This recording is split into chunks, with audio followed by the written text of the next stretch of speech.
දැනුම් සිද්ධාන්ත ටික. හරිද?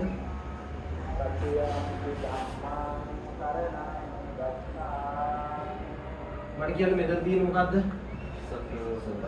දැන් මොන් කියන්නේ නේ? කේන්ද්‍රය. ඒ වගේම මේකට අපි කියන මොකක් කියලාද? අතේ කියලා කියනවා. ඒත් එක්කම මෙන්න මෙතන කියන මොකද්ද?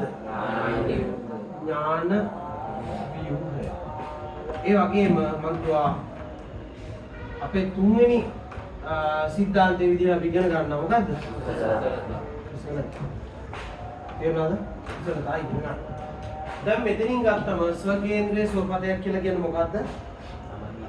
තමන් නැත්නම් පුද්ගලයෙක් සතු තියෙන ඉලක්ක නැත්නම් අපි කියනවා අරමුණු කියලා. පැහැදිලිද?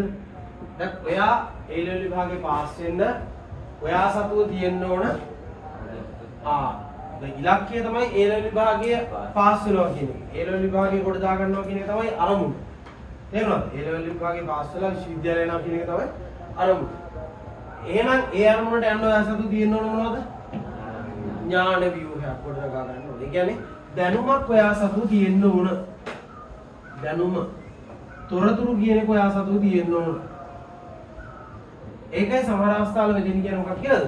දැනුම් ව්‍යුහයක් කියලා කියනවා. එතකොට මේ හම්බෙන හැම දෙයක්ම අපිට හරි තොරතුරු කියලා කියන්න පුළුවන්ද? හරි දැනුම කියලා කියන්න පුළුවන්ද? බෑ. එහෙනම් අපි කියනවා අපිට මේ හරි තොරතුරු ටික තෝරා බේරා ගන්න අපි සතුව තියෙන්න ඕන මොන කාරණාවද?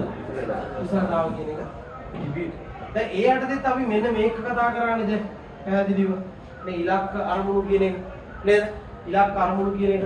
එතකොට ප්‍රධාන වශයෙන්ම පුද්ගලයෙක් යම්කිසි ඉලක්කයකට යම්කිසි අරමුණකට යනවා නම් ඒ පුද්ගලයා සතු ප්‍රධාන වශයෙන්ම මේ ඉලක්කයක් අරමුණක් තිබිය යුතුයි. ඉලක්කයක් නැති පිරිසකුත් ඉන්නවා. ඔවුන් තුල මේ කියන ස්වකේන්ද්‍රයක් තියෙනවද? නැහැ. අපි ඉතින් හැම මොහොතකම හැම කෙනෙක්ම මේ ස්වකේන්ද්‍රයට අනුව ක්‍රියාත්මක විය යුතුයි කියලා. එතකොට මේ ස්වකේන්ද්‍රයේ ක්‍රියාත්මක වන ආකාර දෙකකුත් තියෙනවා. ස්වකේන්ද්‍රයේ ක්‍රියාත්මක වන ආකාර දෙකක් තියෙනවා. ඒ මොනවද? සවිඥානික භාවය සහ අවිඥානික භාවය. මට කියන්න නැවත පාරක්. ස්වකේන්ද්‍රයේ ස්වපදේ ක්‍රියාත්මක වන ආකාර දෙකක් තියෙනවා. මොනවද?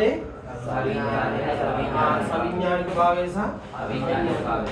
මේකට අපි කියනවා සවිඥානික භාවය කියලා කියන්නේ හොඳ සිහියකින් යුක්තව. ඒ කියන්නේ ඒකට මේ ධර්මයේ නැත්තම් අපේ ආගම විදිහට අපි කියන මොකද්ද? සම්මා සතිය. ඒ හොඳ සිහිය. එහෙනම් මෙතෙන්දී හොඳ සිහියකින් නෙමෙයි පුද්ගලයා තොරතුරු එකතු කරගන්න නැත්නම් කටයුතු කරන්න. ඒතර මතක තියාගන්න ඔන්න ඔය ස්වකේන්ද්‍රය කියන එක ඔය තැනදී අපිට ගොඩක් වැදගත් වෙනවා. පැහැදිලිද? ඒක තේරුණාද?